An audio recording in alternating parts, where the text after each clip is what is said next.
হাজার জবাবের থেকে অনেক ভালো আমার চুপ থাকা।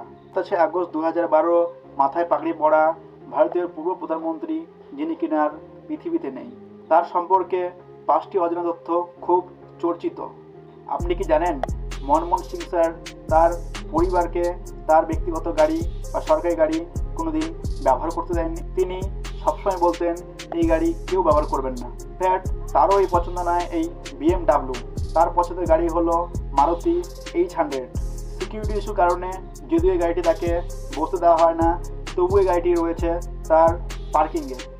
মনমোহন সিং স্যার তিনি একমাত্র প্রধানমন্ত্রী যিনি কিনা তার স্পিচ লেখে হলো উর্দুতে এবং গুলমুখীতে।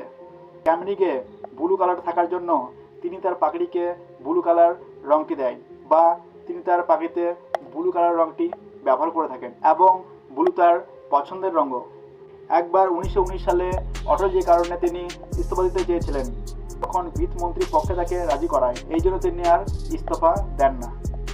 আরেকটি শেষ গল্প, ইউপির সরকার নিউক্লিয়ারের বড় ডিল ছিল, সোনিয়া গান্ধীর বিপক্ষে গিয়ে তিনি এই ডিল সাইন করেন। পরে তিনি এই কথা আমাদের মিডিয়াকে জানায় যে তিনি সোনিয়া গান্ধীর বিপক্ষে গিয়ে নিউক্লিয়ার ডিলটি সাইন করেন।